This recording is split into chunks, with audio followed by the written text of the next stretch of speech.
So bago po ako mag-start sa uno, isa po akong estudyante sa Lasal. Ang course ko po is IT. Sobrang ako po kasi yung tipo ng estudyante na hindi pumapasok, na gago-gago lang yan. Ang dami ko yung mga tropa ko. Nung nag-third year ako, na-invite po ako ng professor ko sa Lasal. Yung pangalan niya po, Mr. Joseph Pribo. Nung isang gabi, naalala ko yun, nagko-computer ako. Tapos, dumating yung nanay ko. Tapos, nagdodota ako. Sabi sa akin yung nanay, alam mo anak, bakit ganyan ka? Parang walang nangyayari sa buhay mo. Asa ka na lang ba lagi sa magulang mo? Nasaktan ako that time. Tapos, alam mo, sakto, nung naka-online ako sa Facebook, merong nag-PM sa akin. Pinaflad ako. Alam mo, sabi sa akin, mag-uno ka na, mag-uno ka na, mag-uno ka na, mag-uno ka na, mag-uno. Alam niyo, pinagbigyan ko siya, nagkita kami. Ayun nga po, na-invite nga po ako sa uno. Nung na-invite ako sa uno, yun, nilatagan ako. Alam niyo, napaliw ako. Kinabukasan, sumali po ako kagad. Nag-start ako sa uno, September 9, 2012. Nung nag-start ako sa uno, syempre, sobrang hirap ng challenges. Kasi bakit? Kasi nga, gagaling ako sa yung background ko, parang ako yung estudyante na hindi mabilis paniwalaan ng tao. Sa lahat ng tropa ko, sa buong Lasal, iisang tao lang po yung naniwala sa akin. Yung kaklase ko po na yun. Grabe, tuwan-tuwa ako kasi kaming dalawa lang talaga yung talagang kapit talaga. Lahat ng rejection streak namin, lahat ng pang-asar ng tropa, ng tropa namin sa Bilyaran, lagi kami sinasabi na walang mangyayari sa inyo dyan, huwag na kayong magganyan. Alam mo, kinayod talaga namin. Unti-unti po ako nagkaresulta sa uno. First check ko po September 24, 2012. After 2 weeks po, 17,000. After 1 week, 5,000. After 1 week, 5,000 ulit. In short, in 1 month time ko po, first check ko sa uno. First month ko, 27,000. Second check ko, 20,000. Noong December, kumita ako ng 90,000. Alam mo, tinuloy-tuloy ko lang. Alam mo, hindi ako naniwala sa mga negative. Alam mo nangyari, pagdating ng December, nakabili po ako brand new Mazda CX-5. Alam mo yung best part dyan? Dati po, nagko-commute lang ako. Dati po, pag kumakain po kami na magtotropa, ako po may potluck, may dala akong baon. Ngayon, nakakotse na po ako. Alam mo yung pakiramdam na 19 years old ka pa lang, may ganyan ka na. Sumay ko po, 37,000, 1 week po yan, January 1 to January 7. Diyan po ako tumira sa Ohana, DMCI po yan, condominium sa Alabang. Tapos, alam nyo, ako lang mag-isa dyan. Diyan po ako natuto mamuhay mag-isa. Doon ako nang gigil eh. Bakit? Kasi pati magulang ko against sa akin. Pero, alam mo, sabi ko sa sarili ko, gusto kong patunayan sa kanya na mali silang lahat na tama ako sa dang tinatahak ko. Alam nyo, tinuloy-tuloy ko lang. Check ko po, April, 225,000. May, 131,000. 2 months time, 19 years old po, estudyante, 350,000 kinita. Pwede na.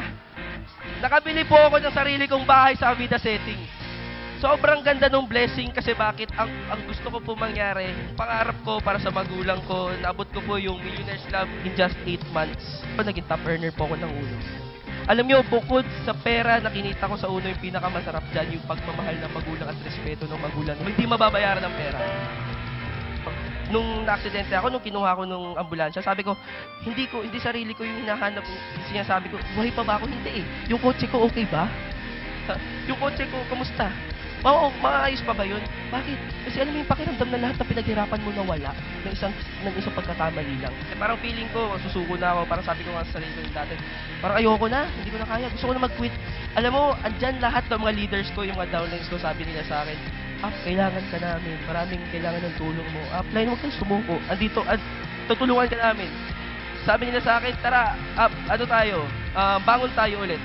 Alam mo, doon yung mga upline ko, especially sila RG, sila Joseph, sila Jojo. Grabe yung pagmamahal nila sa akin. As in, suporta, step by step talaga ginawa ko. Alam nyo, doon ko na-realize.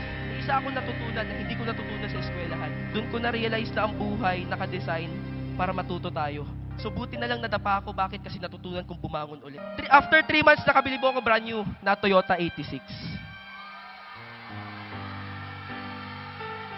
Alam mo yung pakiramdam nang nasa Toyota ako, hinahanap sa akin yung nanay ko, magulang ko, kung sino daw ba yung rostata na nakabili niyan. Sabi ko, ako po yun. Nagulat sila, bata ako.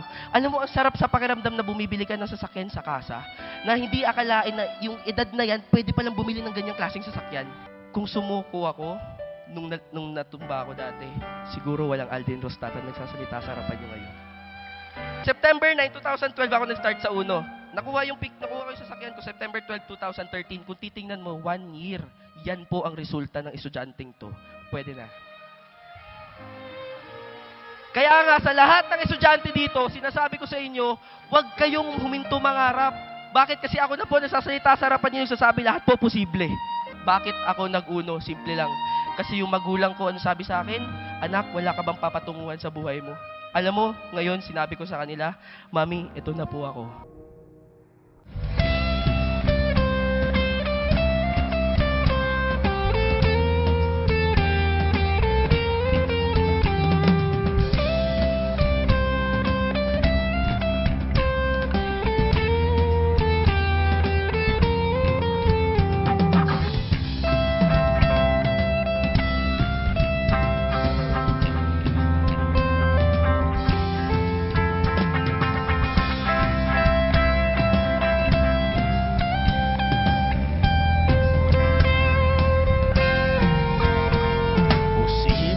Kayang labanan ang agos ng paghamon, mabuwal at madapa man, sabay tayo aahon. Posible kayang maburang alilangan sa sarili, ang tapang sa loob makikita, taglay mo ang dugong bayani.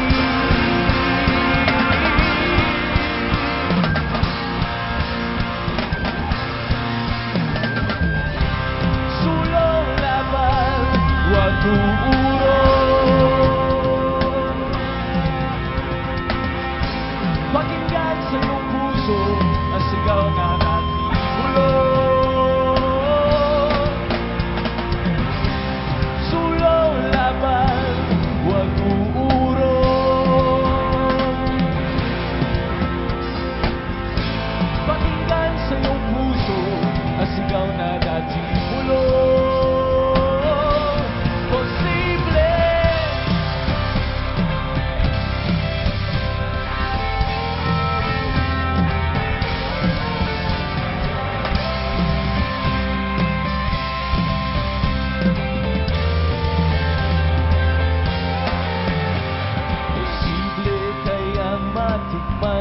Tamis ng gintong minimitsi, sa kagat ng bawat laban, magtatagumpay kang muli.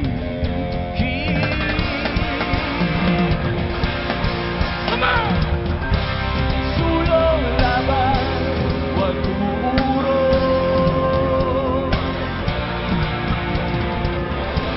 Pakinggan sa iyong puso ang sigaw na natibulong. Sulong laban, huwag uurong. Pakinggan sa iyong puso ang sigaw na natibulong. Posible.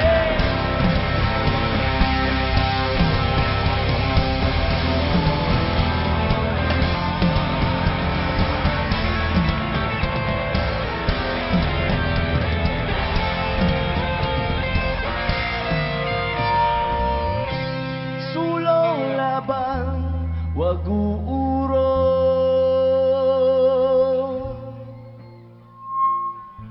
Pakinggan sa iyong puso ang sigaw na dati bulong.